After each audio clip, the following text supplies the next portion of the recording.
Perspectiva, um programa do Observatório do Terceiro Setor, sempre explorando os horizontes da realidade brasileira. Olá, boa tarde, eu sou Joel Scala e está começando Perspectiva, um programa do Observatório do Terceiro Setor. Ontem, dia 20 de novembro, foi o Dia da Consciência Negra, comemorado desde 2011. No programa de hoje, vamos falar da igualdade racial das mulheres pretas. Participam do programa a Tainá Medeiros, formada em Ciências Sociais e pós-graduada em Cultura, Educação e Relações Étnico-Raciais. E ela é coordenadora de projetos no Fundo Baobá para Equidade Racial. Olá, Tainá, boa tarde, seja muito bem-vinda ao nosso programa. Oi, Tainá. Agora sim. Restabelecemos nosso contato com a Tainá. Oi, Tainá, tudo bem? Oi, boa tarde, vocês me Seja ouvem? Sim, seja muito bem-vindo ao nosso programa. Tá certo, muito obrigada, Joel, pelo convite. É um prazer estar aqui com vocês e com quem nos ouve nessa tarde. Tainá, eu falei que no início do programa que nós vamos falar da igualdade racial das mulheres pretas. Na verdade, eu tiro até uma provocação. Como está nessa luta das mulheres pretas por igualdade racial no nosso país? Joel, eu gostaria de colocar que eu acho que, apesar das dificuldades e dos desafios que a gente ainda enfrenta, eu acho que é importante sempre começar destacando a luta de mulheres negras, que não é uma luta de hoje, não é uma luta dos dias atuais, mas é uma luta que se reatualiza há décadas e eu arrisco dizer há séculos, né, por conta da nossa história. Então, mulheres negras historicamente sempre lutaram pela melhoria da sua condição de vida, não só da sua, né, de suas famílias, de seus territórios, de suas comunidades. Então, eu acho que a história negra de mulheres no Brasil e no mundo todo, né, tem muitos aspectos ainda, tem muita contribuição para a condição que a gente vive hoje, que ainda não é ideal. A gente vê em diversos aspectos a mulher negra ainda sendo colocada, né, perante muitas condições de desigualdade em relação aos outros grupos da nossa população, mas a gente tem aí um histórico, né, de mobilização, de atuação, de liderança de mulheres negras para contribuírem com a mudança desse cenário. Teremos muitos desafios em relação às mulheres negras do nosso país. Nossa outra convidada é a Maria Ribeiro, que é cientista social e professora no programa de pós-graduação em Humanidades, Direitos e Outras Legitimidades, lá na FEFELESH, da Universidade de São Paulo. Olá, Maria, seja muito bem-vinda ao nosso programa. Boa tarde. Olá, Joel. Olá, Tainá, toda a audiência. Muito boa tarde. É um prazer participar do programa. A Tainá destacou a luta das mulheres, né? Os seus desafios, né? Que num país tão desigual como o nosso. Qual seria a sua primeira frase no início da sua entrevista? O que você gostaria de destacar que é importante nessa trajetória de luta das mulheres pretas no nosso país? Essa é uma pergunta bastante importante, Joel, e ela vai dar conta da importância de nós dedicarmos atenção àquilo que habitualmente chamamos de marcadores sociais da diferença. Né, os marcadores sociais da diferença, exemplo de raça, classe, território, gênero, neurotipia. Inclusive, quando digo território, estou fazendo referência, por exemplo, ao mapa da desigualdade de 2022, que vai apontar que quem mora no Jardim Paulista, né, um bairro de classe média alta da Zona Oeste de São Paulo, tem expectativa de vida de 80 anos, né? E essa marca cai para 59 anos quando consideramos as pessoas que moram no Jardim Ângela, que é um bairro do extremo sul, né? E que concentra o maior percentual da população negra de São Paulo, né? Então, é crucial que nós dediquemos tempo numa sociedade capitalista e patriarcal a considerar tudo aquilo que antecipa ao sujeito. E o que antecipa o sujeito é o que nós habitualmente chamamos de marcadores sociais da diferença. O destaque da semana no nosso programa vai para o Instituto Claro, que lançou uma série gratuita sobre educação decolonial. O Instituto Claro lançou uma iniciativa no campo da educação a partir de uma série especial sobre educação decolonial. A série tem como objetivo destacar a importância da prática da descolonização nas salas de aula, para promover um ensino mais humano e representativo.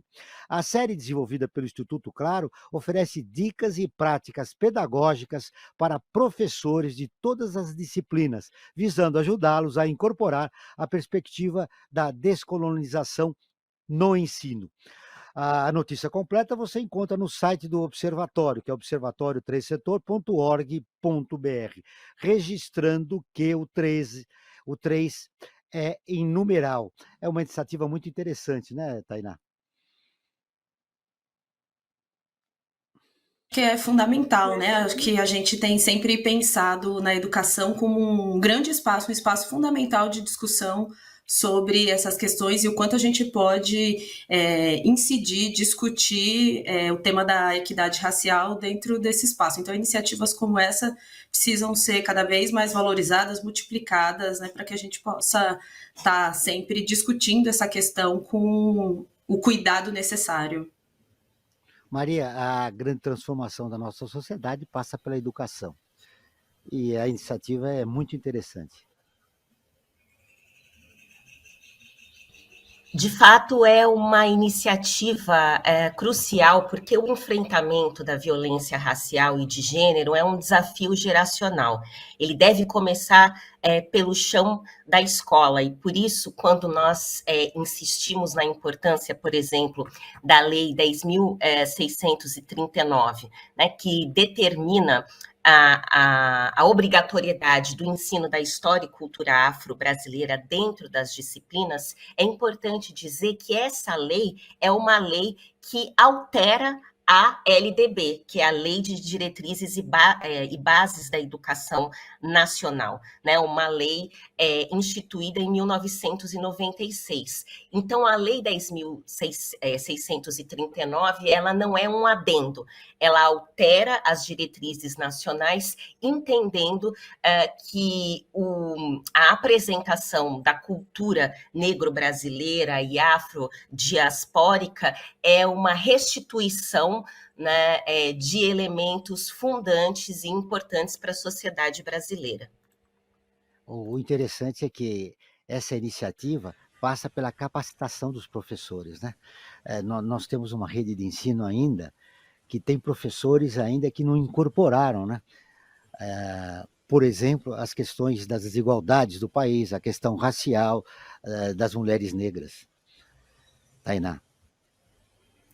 Sim, Joel, e é importante o ponto que Maria coloca aqui, né, sobre a gente já ter uma legislação há mais de uma década aí colocada para a gente tratar desses temas, porque o dispositivo legal que está colocado, ele prevê essa necessidade, né, de capacitação, de inserção dos conteúdos nos currículos escolares. Então, nesse momento, acho que nesses últimos meses a gente viu a discussão sobre manutenção das medidas afirmativas, das ações afirmativas. Recentemente também tivemos as discussões sobre, assim, a discussão sobre a implementação da lei, né? É um processo contínuo desde a sua aprovação, então muito se coloca também a necessidade de implementação dessas medidas que estão colocadas, né? Então a gente tem cada vez mais pessoas construindo conteúdos para implementação e para discussão desse tema.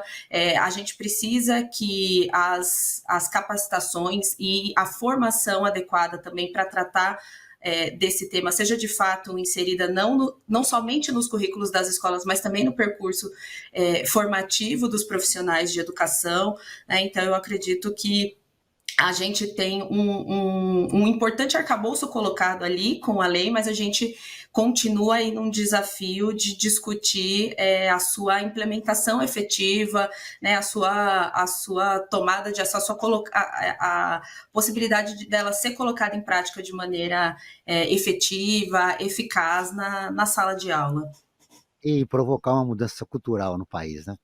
De acordo com a plataforma Vale do Cuidado, encabeçado pela organização Think Olga, as mulheres gastam em média mais de 61 horas por semana em trabalhos não remunerados e considerados invisíveis ou desvalorizados.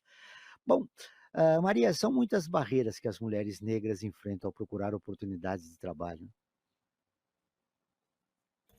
Sim, são muitas barreiras, e são barreiras, Joel, que começam com o nascimento. O racismo tantas vezes vai nos buscar no útero por meio da violência obstétrica, e esse conjunto de violências seguem. Esse conjunto segue se repetindo ao longo da nossa vida. Então, talvez não seja, inclusive, necessário trazer dados estatísticos, porque desde o século XVI, as violências nos alcançam de modo prioritário, né? Nos alcançam as pessoas não brancas, desde o século XVI, quando o primeiro indígena sofreu contato com o português. Então, as dificuldades, elas são dificuldades de sobrevivência, dificuldades de acesso à saúde, à educação. Portanto, o mercado de trabalho nos mantém em posições de subalternização, desde tecnologias colocadas em curso e financiadas pelo Estado brasileiro, que tem interesse nessa subalternização, ou seja, o capitalismo ele precisa classificar e hierarquizar as pessoas. Nessa hierarquização, as pessoas não brancas sofrem aquilo que um filósofo, um psiquiatra, aliás, desculpe, martiniquense, chamado Frantz Fanon, chamará de epidermização da inferioridade. Portanto, onde quer que circulemos, seremos vistas todas as pessoas não brancas como pessoas de segunda classe, sendo relegadas a postos de trabalho mal remunerados, em que sofremos humilhações, e humilhações que são justificadas por um privilégio racial. Com as redes sociais, esse fenômeno, né, que acontece na era digital, a perspectiva é de que possa melhorar essa situação, Maria? Eu penso que as redes sociais digitais, Joel, elas têm um importante trabalho de letramento racial, né? Mas nós estamos ainda capturadas, todas as pessoas, por uma dimensão diagnóstica, que é esse recenseamento da violência que todo tempo vai nos levar a um mesmo lugar, que é esse diagnóstico que eu digo é o mesmo desde o século XVI. Então, precisamos mobilizar os nossos recursos críticos, esses recursos que nos vêm através de termos que sim são importantes, e são importantes para... o Foucault ele tem uma frase interessante que é tornar visível aquilo que é visível, né? As estatísticas tornam visível aquilo que é visível, ou seja, que no Brasil nós vivemos uma guerra que é uma guerra ainda colonial, né? Mas esses termos como racismo estrutural, racismo recreativo, racismo institucional, são termos importantes para o letramento racial, desde que eles impliquem numa mudança e numa transformação radical que não pode perder de vista interesses sociopolíticos e socioeconômicos. Os termos por si vão nos ajudar numa disputa discursiva, mas eles têm que ser mobilizados para uma mudança nas condições materiais de existência da população. Tainá, a Maria falou em mudanças. É possível, com as redes sociais, produzir alguma mudança, né? E não acontecer como vem acontecendo, que os preconceitos da sociedade acabam sendo incorporados pelas redes sociais? Olha, Joel, eu acho que o que Maria traz é fundamental no que diz respeito a gente conseguir ver de fato o acontecimento de mudanças concretas, né? As redes sociais, elas são de fato um meio que hoje cada vez mais está sendo utilizado para que a gente traga de onde são transportados, né, debates que acontecem no nosso dia a dia, debates que acontecem na sociedade. Então, eu não desconsidero a importância e o poder, a abrangência que esse espaço proporciona para o debate, em especial aqui para o debate racial, né, sobre o qual a gente tem falado. E aí, acho que pensando o racismo, né, como o fenômeno complexo que é, a gente também não consegue pensar uma solução que seja menos complexa para ele. Então, somente as redes sociais ou somente outras instrumentos, ferramentas ou espaços não vão por si só conseguir trazer soluções, né? Mas É necessário uma mobilização, né, da sociedade de civil. fato, mas conseguem representar e proporcionar um espaço para que essa discussão seja construída, e eu acho que também tem a questão da gente sempre tomar cuidado, né, com a dimensão que as coisas tomam dentro das redes sociais. Então, é necessário, acho que, qualificar o debate também que está sendo feito nas redes sociais, porque, né, a gente precisa construir campos aí alternativos para a discussão dessas questões, para que isso para que as pessoas em geral tenham diversos espaços para conversar sobre essas questões, mas para que ali dentro a gente tenha um espaço também propositivo, construtivo dentro desse aspecto, né, no combate a essas desigualdades. Então, acho que as redes sociais têm muito poder de abrangência, né, dos discursos que circulam lá dentro, mas é preciso a gente pensar em como qualificar e construir, de fato, mudanças, né, educativas, de posicionamento, né, de reflexão sobre a sociedade dentro desse espaço. Quando você fala tomar cuidado, qual é a sua preocupação em relação às redes sociais? Qual é a sua maior preocupação? Acho que, assim, não é novidade para nós, né, vermos as redes sociais, né, a internet também como um espaço contrário, né, de disseminação de discursos de ódio, de violência. Então, isso passa por de violência política contra mulheres, né, por exemplo. Então, acho que passa por pensar criticamente esse espaço, né. A gente tem vivido a discussão recente sobre a necessidade de se pensar, de se regular o espaço da internet e das redes sociais também, para coibir a multiplicação de discursos de ódio, né, de reprodução de violências lá dentro. Então, acho que o ponto de cuidado não desconsidera a possibilidade do debate que é feito lá dentro, mas leva um alerta, né, para a gente pensar também neste outro lado que também se constrói dentro desse espaço. E eu acho que, de fato, pensar em um segundo aspecto, talvez, da tomada de atenção, né, ou de cuidado em relação às redes sociais. Eu acho que é, de fato, qualificar mesmo, literalmente, o debate que é feito. A gente sabe que as ferramentas das redes sociais são ferramentas em que muitas vezes a gente fala de maneira... são ferramentas utilizadas para a gente falar de maneira rápida, mais otimizada sobre um assunto, mas acho que isso não pode nos permitir simplificar a discussão, sabe? Que às vezes o contexto e o ambiente, né, de troca rápida de informações, de disseminação de informações, às vezes, que é tão dinâmico na internet, às vezes não nos permite, acho que, se aprofundar e fazer um debate qualificado dessa questão.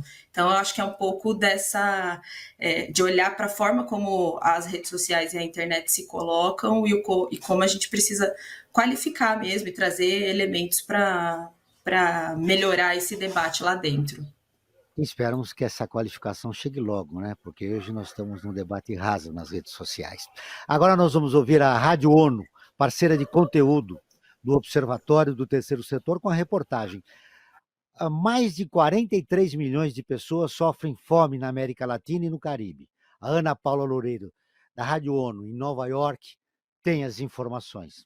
Um relatório conjunto das Nações Unidas indica que 6,5% da população da América Latina e do Caribe sofre de fome.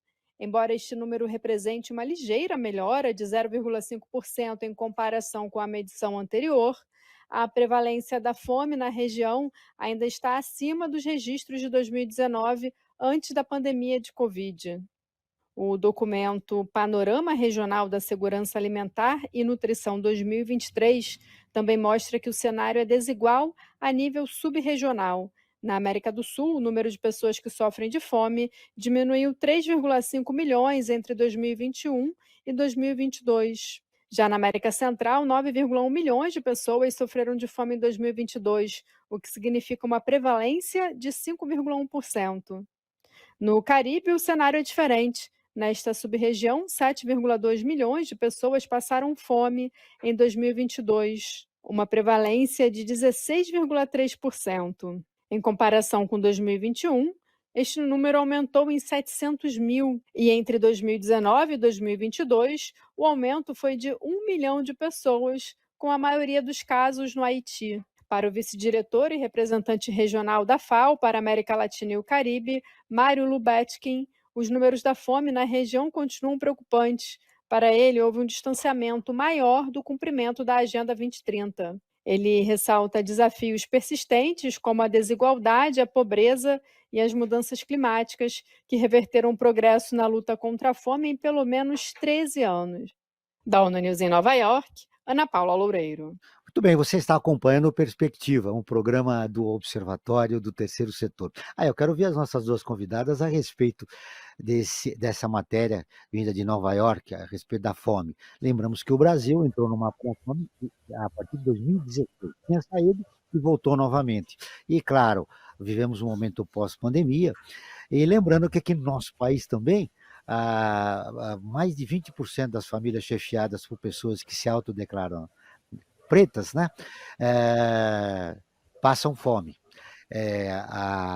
Os dados são do segundo Inquérito Nacional sobre Insegurança Alimentar no contexto da pandemia, né, como eu já disse, aqui no Brasil. O levantamento foi realizado pela Rede Brasileira de Pesquisa em Soberania e Segurança Alimentar e Nutricional, a Rede Pensam. Bom, Maria, a situação é grave, não só no Brasil, como na América Latina e no Caribe. Muita A gente situação... Desculpe, Joel, te interrompi. Não, por favor. Eu dizia que eu concordo com você, a situação é bastante grave. Veja, falamos sobre fome, né? Que a fome ela nos impede, em certa medida, de inscrever a nossa presença no espaço da nossa própria capacidade física. E a semana passada eu mediava uma oficina que falava sobre racismo no acolhimento, né? E muitas pessoas profissionais diziam do cabelo das pessoas negras, né? Como o cabelo é apontado nos espaços. Então, veja, estamos falando ainda sobre as nossas condições de existência serem respeitadas. E essa matéria, quando caracteriza a população negro-brasileira como alvo principal da fome no nosso país, me dá circunstância para insistir no fato de que raça passa na frente. Todo tempo raça passa na frente, né? Muitas vezes ouvimos discussões como, por exemplo, bom, e as pessoas brancas pobres? Né? O que nós sabemos a partir dos boletins epidemiológicos, que são documentos editados pela Secretaria de Vigilância em Saúde, e veja, Joel, apenas em 2017, o Ministério da Saúde, por meio da sua portaria número 344, adota o critério da autodeclaração para o preenchimento do quesito raça-cor nos sistemas de informação de saúde do SUS. Ou seja, apenas em 2017, há 6 anos, né, nós podemos mensurar os efeitos sociogenéticos do racismo para a população não branca, podendo, então, finalmente orientar políticas públicas reconhecedoras do fato de que grupos específicos têm demandas específicas, né? E eu dizia que uma análise de boletins epidemiológicos darão conta, por exemplo, de que a população branca morre, sobretudo, de acidente de trânsito, que a população indígena morre, sobretudo, de doenças infecto-contagiosas e homicídios, que a população negra morre, sobretudo, de doenças infecto-contagiosas e homicídios. Então, crianças indígenas, aliás, têm 14 vezes mais chances de morrer de diarreia do que crianças brancas, segundo um levantamento da Fiocruz Bahia. Então, isso dá notícias de que nós estamos ainda, em 2023, disputando condições equânimes de existência. E isso dá a medida do nosso ocaso civilizatório. A situação é grave, Tainá. Temos saída?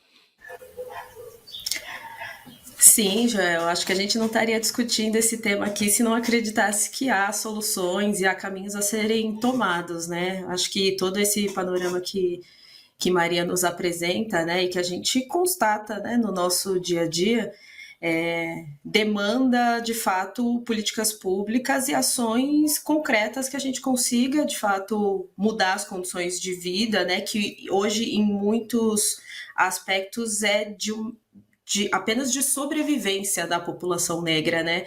E a gente precisa continuar lutando, né, para que essas condições sejam de fato garantidas, efetivadas, né? Então, em todos os aspectos, como já foram destacados aqui, né? No acesso à educação, no acesso à saúde, no acesso a condições dignas de trabalho e remuneração, no acesso a uma alimentação digna, né? Então, tem vários campos aqui da nossa vida em sociedade que precisam ser, de fato, atingidos fortemente por políticas efetivas que tragam na prática condições para que as pessoas não brancas tenham condições mais equânimes de vida, mais dignas, né? De viver, não somente de sobreviver, mas de viver com plena justiça, com pleno acesso a direitos, com plena participação política e com plenas oportunidades de se desenvolver, né? Então, acho que há diversos aspectos aí para os quais a gente precisa olhar e que ainda que, como eu iniciei a minha fala dizendo, nas últimas décadas a gente tenha listado conquistas e avanços mobilizados pela população negra, a gente sabe que ainda há muito a se Temos um longo avançar. caminho ainda, né? Agora Isso, chegou a hora de a gente exatamente. divulgar o resultado da nossa enquete, Tainá e Maria. Toda semana nós realizamos uma enquete dos seguidores do Observatório no Instagram, e eles ali colocam a sua opinião a respeito do tema. A pergunta foi: você acha que o empoderamento muda a vida das mulheres? 94% dos nossos seguidores disseram sim, só 6% não. Ele tem sido fundamental para a mudança da realidade das mulheres, principalmente das mulheres negras. Você acha que o resultado desta enquete nossa, Maria, ele demonstra uma nova consciência que está surgindo na sociedade civil, não só em relação às pessoas negras, não, mas também em geral, né, aos brancos também, do preconceito e da exclusão social que viveu a população negra depois da escravidão, né, que vivemos ainda, né, do ponto de vista cultural, alguns aspectos. Mas eu queria um comentário seu sobre, olha, você acha que o empoderamento muda a vida das mulheres? 94% das pessoas disseram sim, só 6% disseram não. Não sei que caminho elas vão sugerir, mas eu quero um comentário seu pra gente, sobre essa enquete nossa. Joel, que boa enquete vocês realizaram. E veja, quando falávamos... Com a enquete ou com o resultado da enquete? Não, a enquete foi boa. O resultado da enquete talvez devamos pensar um pouco mais sobre. Porque, veja, falávamos sobre as redes sociais digitais, né, sobre um discurso antirracista que tantas vezes é capturado, inclusive, por grandes fundações, grandes conglomerados, né, como se fossem, de fato, pessoas ali implicadas. A minha pergunta seria: o que é o empoderamento? Porque desde uma lógica liberal, posso entender que, por exemplo, empoderamento, serei uma mulher, uma professora negra empoderada quando me tornar, por exemplo, reitora da Universidade de São Paulo. Essa é uma trajetória individual. Para a população negro-brasileira, e inclusive isso é aquilo que determina a nossa existência, né? Ontem dia 20 de novembro, Dia da Consciência Negra e Dia Nacional, quando nos lembramos da morte de Zumbi dos Palmares, né, que comandou um quilombo importante na Serra da Barriga, em Alagoas. Então, para nós, o empoderamento, ele é um empoderamento quando mantiver em perspectiva a comunidade, né? O indivíduo, ele só tem a sua existência validada quando ele pode voltar para essa comunidade e compartilhar os feitos, né, daquilo que foi, enfim, angariado para além desse território.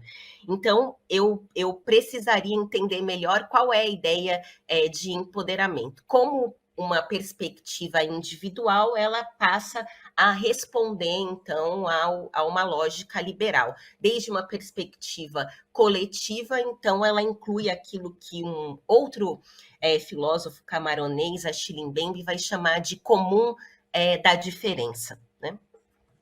Olha que interessante, Tainá, o raciocínio da Maria. Se for uma perspectiva individual, o que é empoderar? Quando você se realiza. E se a realização não for um projeto coletivo de sociedade, algumas pessoas você cria uma classe especial, né? Como existe na nossa sociedade, e não um projeto coletivo onde a maioria das pessoas tem uma qualidade de vida melhor. Mas eu quero a tua opinião a respeito da enquete e do resultado dela.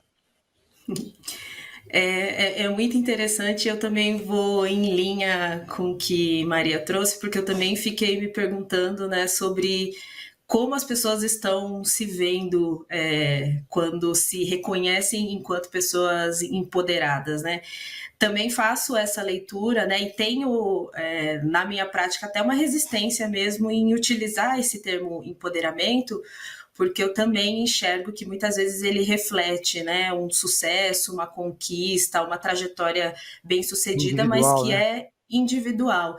E ainda que, enfim, podemos, né, ver esse fenômeno ou este estado de uma outra forma como, enfim, um fortalecimento, um encorajamento perante, né, da pessoa perante uma sociedade racista, eu também não desconsidero a importância deste processo que eu talvez chamaria, né, de um fortalecimento, de um encorajamento perante as desigualdades que é colocado e que as pessoas assumem para si quando se veem mais fortalecidas, né, perante ele.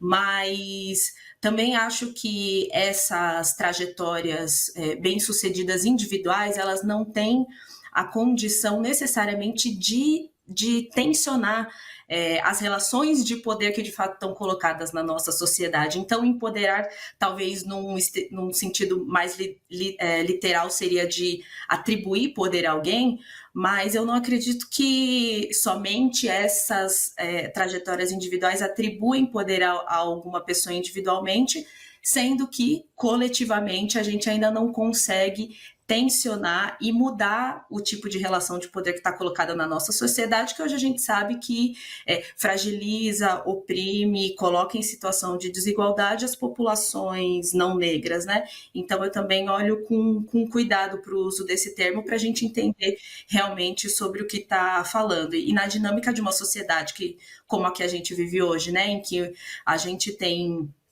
a atualização cotidiana, né, de um plano que oprime e que, em última instância, até extermina as populações não negras, a gente precisa pensar com cuidado, né, em saídas que tragam respostas coletivas, né, e que tenham um olhar para as possibilidades coletivas de vencer estes desafios, né? Então, acho que é importante ver as pessoas se olhando de forma positiva e vendo de forma, né, se colocando de forma encorajada perante os desafios, mas é sempre fundamental voltar ao ponto de que soluções são coletivas e precisam atacar estruturas, as bases do que nos coloca em situação de desigualdade hoje.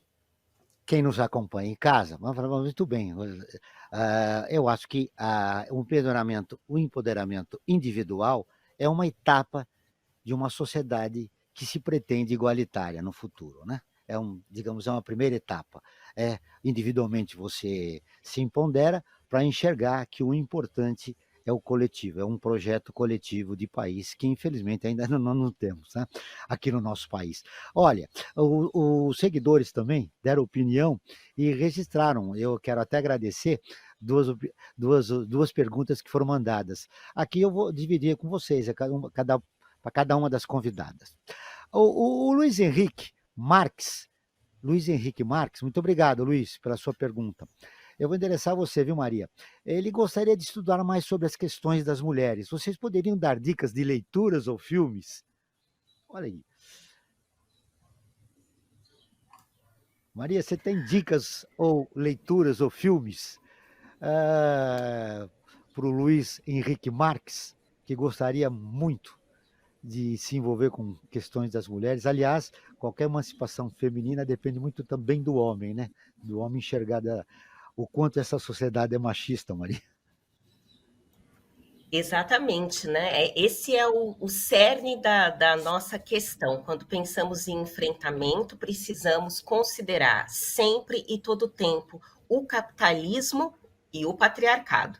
Então, agradeço, Luiz Henrique, também interessado nas questões que afetam as mulheres negras. No Brasil, Luiz, nós temos uma série de nomes, como, por exemplo, Lélia Gonzalez, e aí indico o texto Racismo e Sexismo na Cultura Brasileira, que é uma fala importante da Lélia Gonzalez na Unpox. Você encontra muito facilmente o PDF circulando na internet. Temos Sueli Carneiro, e também toda a produção do Instituto Gueledés, o Instituto da Mulher Negra. No site do Gueledés você encontra bastante material sobre o tema.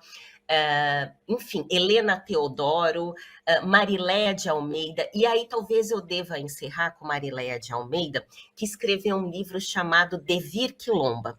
E a ideia de Devir Quilomba, Luiz, vai dizer de uma feminilização do cuidado. E essa feminilização não tem a ver com genitália, né? Não pode ser colocada em curso apenas por pessoas nascidas com vagina. Mas a ideia de Devir Quilomba implica no cuidado consigo, no cuidado com o outro e no cuidado com o espaço. Então, me parece que nesse livro você vai encontrar também uma série de outras indicações de leitura importantes. E queria retomar a passagem de Angela Davis pelo Brasil também, quando bastante incensada e aplaudida, Angela Davis dizia: não sei por que vocês, todas as pessoas do auditório, estão tão emocionadas com a minha presença. Vocês podem aprender bem menos comigo do que aprenderiam, por exemplo, com Lélia Gonzalez, né? Então, é importante mobilizar a nossa atenção em direção aos recursos críticos que intelectuais negro-brasileiras produziram ao longo dos séculos. Muito bem, Tainá, eu tenho uma pergunta aqui da nossa seguidora Ana Paula Lima. Ela pergunta: como estimular uma educação antirracista para as crianças? Vários recursos, e acho que, né, o Estado e a escola têm o papel fundamental em estimular uma educação pautada na equidade, que traga a história, né, das populações não negras de uma forma diferente da qual vem sendo apresentada. Então, acho que tem vários mecanismos e conteúdos dos quais a gente pode se utilizar e que o espaço escolar vem pensando com base na Lei 10.639, sobre a qual a gente já falou aqui também, e que precisam ser cada vez mais utilizados. Então, a apresentação da história das populações não brancas de uma forma diferente da qual vem sendo apresentada, que é apenas uma de subalternização, sem a riqueza e o detalhe das suas contribuições para a construção da nossa sociedade, é um ponto fundamental para que se apresente e se construa uma sociedade que sabe do seu passado, sabe da sua história, e se utiliza disso para entender o seu presente e para construir possibilidades de futuro diferentes. Então, acho que investir na qualidade dessa discussão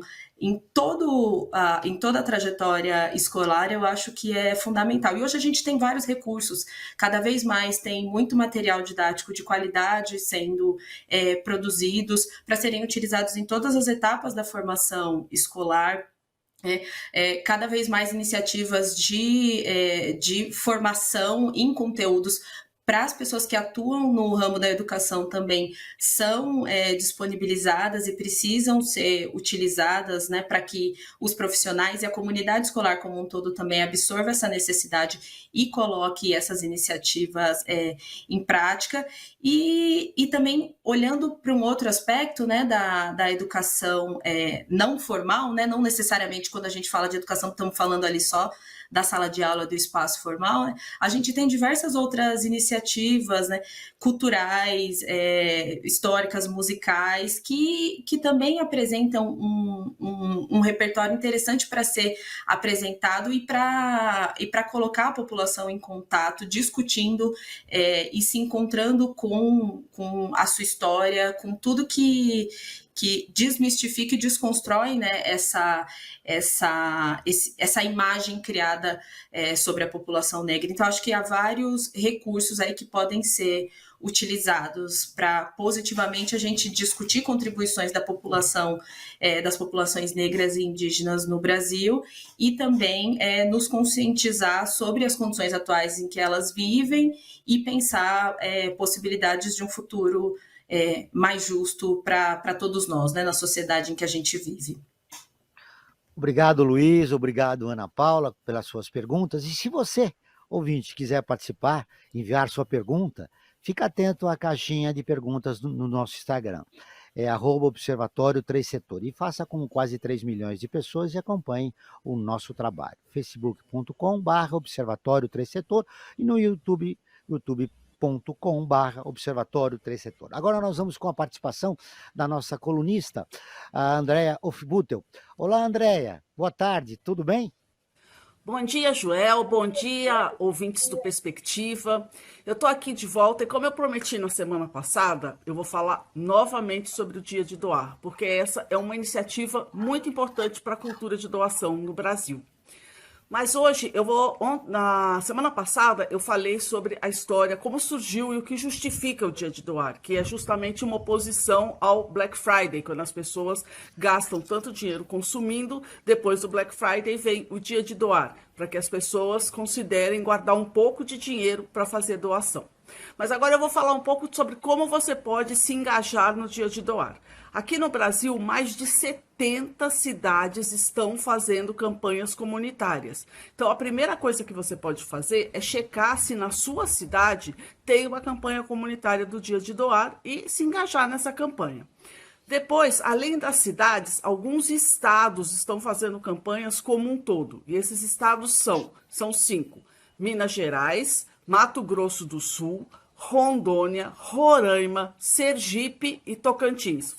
Disse que eram 5, mas são 6, na verdade. Acabei de fazer a conta. Então, se você mora em um desses estados, esses estados estão apoiando de forma estadual a campanha do Dia de Doar.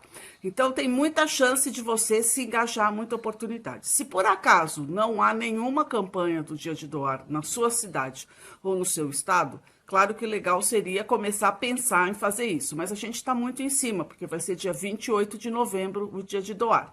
Então, eu sugiro que você pense numa causa que você gostaria de contribuir para doar no dia 28. Aqui eu vou dar 2 dicas de causas muito relevantes e transversais a todas as outras causas. A primeira delas nós temos sofrido todos com as ondas de calor que tem passado aqui pelo Brasil, e isso é reflexo de um descuido nosso em relação ao meio ambiente e à natureza. Então, se preocupar com as mudanças climáticas e apoiar as organizações que estão cuidando do meio ambiente é uma causa que tem se mostrado cada vez mais relevante. E a segunda causa que eu vou citar, não poderia não citar no dia de hoje, que é o Dia da Consciência Negra, é a causa do antirracismo, o combate ao racismo que tantos problemas tem trazido ao nosso país e tanto tem atrasado o nosso desenvolvimento.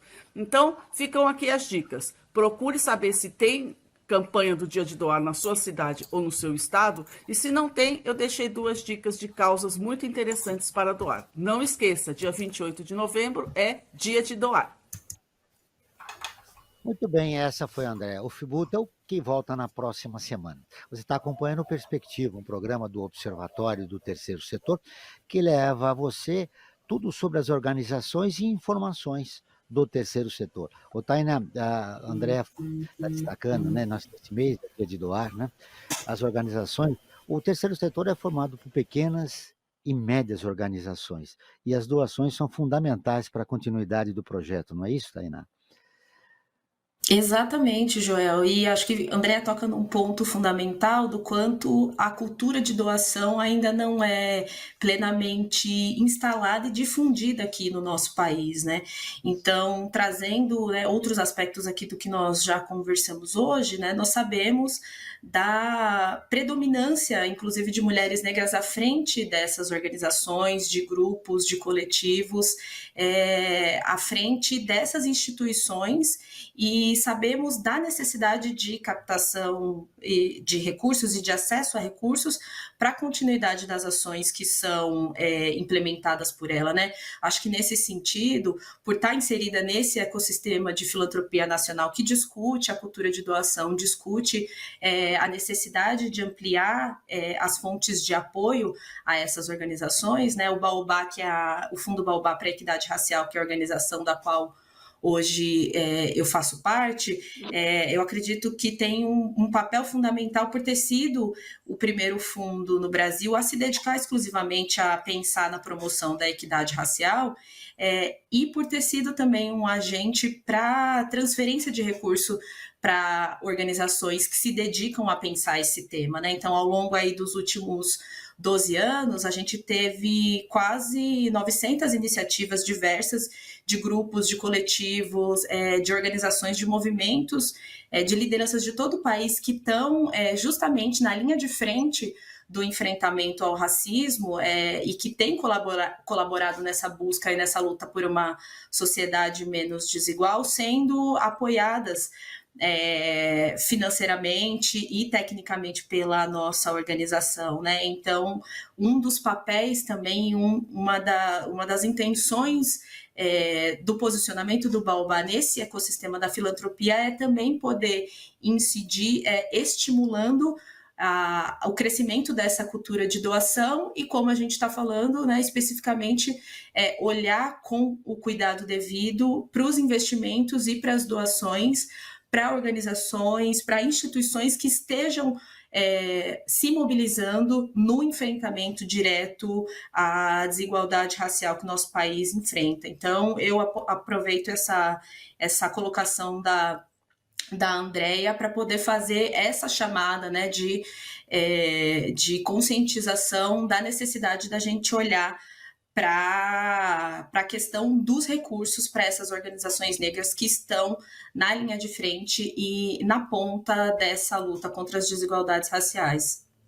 Ô, Tainá, agora você vai ver o destaque do portal do Observatório do Terceiro Setor, que está na linha desse raciocínio que você acabou de fazer. O Fundo Aguibara arrecada recursos para o empoderamento negro feminino.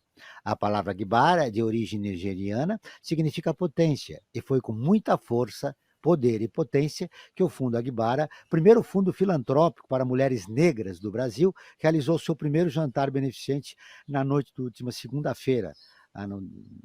Foi dia 6/11, né? Mais do que uma ocasião para arrecadar recursos, o evento foi uma celebração ao trabalho único do Aguibara. Desde 2020, quando foi criado, o fundo já realizou mais de 2.500 atendimentos e investiu mais de 1 milhão em mulheres negras. Bom, você quer ler mais sobre essa matéria? É observatório.org.br, notícias, Fundo Aguibara.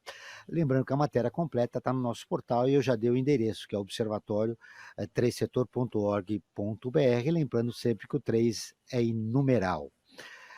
outra iniciativa interessante, né, Tainá, do Fundo Aguibara. Sim, sim, o Fundo Aguibara é um parceiro também aqui do Fundo Baobá. Tem um trabalho relevante também no campo da filantropia. Acho que junto conosco discutimos as bases de uma filantropia negra que olha para o combate ao racismo, olha para o enfrentamento às desigualdades e olha para a promoção de uma sociedade mais justa, né, para populações negras. Eu acredito que nós viemos olhando para um histórico, né, para uma história de filantropia negra que não é também de hoje, né, que já é centenária na história do nosso país. Aqui eu gosto sempre de lembrar de um apoio recente que o Fundo Baobá fez à Sociedade Protetora dos Desvalidos, que é uma organização que completa 191 anos, é uma organização de Salvador, Bahia, e que nasce no escopo das Irmandades Negras, aquelas irmandades, aquelas organizações que se constituíam durante o período da escravização para reunir recursos coletivamente, para ofertar apoio, compra de alforrias, né, e outros tipos de suporte para a população negra, né? Então, eu acho que hoje, nós, enquanto instituições, fundos do terceiro setor,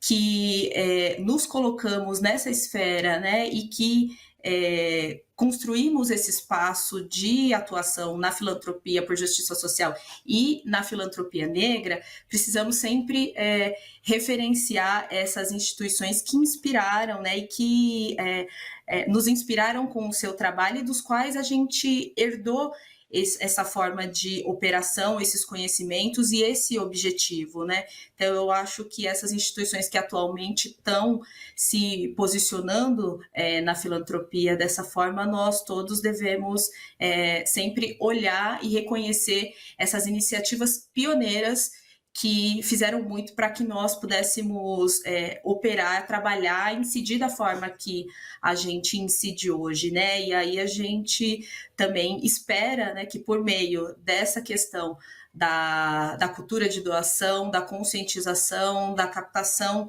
de diversos recursos, a gente possa ter cada vez mais essas organizações negras, de fato, fortalecidas para continuarem, né, no seu trabalho, na sua missão O trabalho que elas vêm e realizando na na nossa sua incidência. sociedade.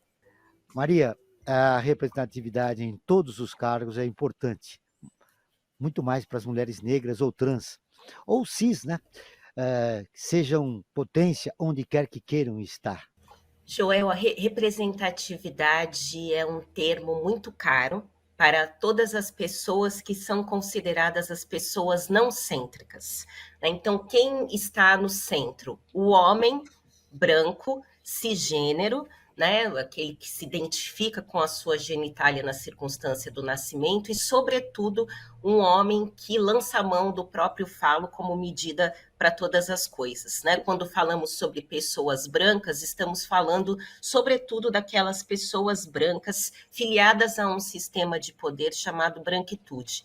Então, a representatividade, ela é importante desde que se possa ver também nos núcleos decisórios de poder, né? Não se trata sobre propaganda de shampoo para cabelo crespo, não se trata, né, de uma apresentadora negra também, mas é importante que reivindiquemos a presença de pessoas negras ali na mesa de negociação. Porque é muito importante o que Tainá diz, e os fundos Baobá e Aguibara estão atentos para isso, mas se nós sobrevivemos como população negro-brasileira é porque partilhamos, né? Sempre partilhamos. E é importante compreender também que a racialização ela tem consequências biopolíticas. Então, vou dar um último exemplo, uma cena que para mim foi bastante impactante, uma pesquisa, né? A George Washington University fez uma pesquisa com 1 1.800.000 bebês, acompanhou o nascimento de 1.800.000 bebês no estado da Flórida, para concluir que crianças recém-nascidas negras, quando assistida por pessoas médicas negras, tinham chance de sobreviver 3 vezes maior do que se atendidas por pessoas brancas. Né? Então, ou seja, a presença de uma pessoa médica negra no instante do nascimento de um corpo negro pode ser a diferença entre a vida e a morte. Né? Então, por isso, a representatividade ela é crucial. Ela não é uma disputa fenomenológica pelas pessoas que estão aparecendo na mídia, ela tem a função de, muitas vezes, garantir a nossa sobrevivência. Nós estamos caminhando para o final do programa, infelizmente. Foi uma conversa muito interessante com as nossas duas convidadas. Eu tenho uma pergunta muito rápida para vocês, mas eu gostaria de deixar vocês à vontade. O que de mais importante vocês gostariam de deixar registrado no final da Perspectiva, que falou do empoderamento das mulheres negras? Aliás, rapidamente, Maria, mulheres negras ou mulheres pretas? É muito importante também a comunicação que nós temos nos nossos programas de rádio. O que é mais correto, mulher negra ou mulher preta? Joel, eu diria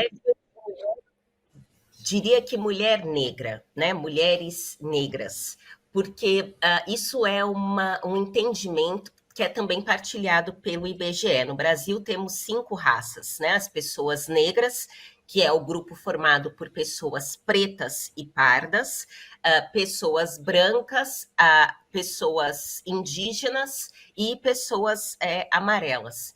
Então, eu não sei se eu falei pessoas brancas, a gente sempre esquece de racializar a pessoa branca. Em resumo, o ideal é mulheres negras. Agora eu quero uma resposta bem sintética de vocês duas. O que você gostaria de deixar registrado no nosso programa, no final da entrevista com você, Maria? Rapidamente. Eu gostaria de deixar registrado a importância da escuta, a escuta das pessoas. Todas as verdades que se antecipam ao sujeito são verdades deletérias. A raça é uma verdade que se antecipa ao sujeito. Então, tentem ultrapassar a dimensão racial para um exercício comum da diferença. A escuta é fundamental para a gente construir um novo momento da nossa sociedade. É o registro final da Maria. Tainá, o seu registro rápido final, por favor. Eu acho que vai um pouco de encontro com o que eu comecei falando, de que a gente tem diversas ações inspiradoras e eficientes da população negra que tem empreendido ao longo dos últimos séculos, né, em enfrentamento ao racismo, e eu acho que é urgente a gente cada vez mais ter espaço, ter condições de efetivar e de ampliar essa luta, porque a gente precisa colocar em prática um novo modelo de organização da nossa sociedade que reconheça as questões de classe, as questões de raça e as questões de gênero. Então, a gente precisa, de fato, de uma mudança radical e a gente tem inspiração e tem coisas já sendo feitas. A gente precisa fortalecer essas iniciativas que já estão colocadas para que a gente consiga avançar nessa luta. Meus agradecimentos a Tainá Medeiros, que é coordenadora de projetos no Fundo Baobá para a Equidade Racial. Maria Ribeiro, professora da Universidade de São Paulo. Muito obrigado a você que nos acompanhar. Esse programa foi produzido pela equipe do Observatório do Terceiro Setor. Na próxima quinta-feira, às 16 horas, acompanhe nosso programa Brasil ODS. Na pauta do programa, Violência Urbana e Cultura de Paz. E ficamos por aqui, sempre na luta por uma sociedade mais justa, solidária, sustentável e tolerante. Até o próximo programa. Você acabou de ouvir Perspectiva, um programa do Observatório do Terceiro Setor.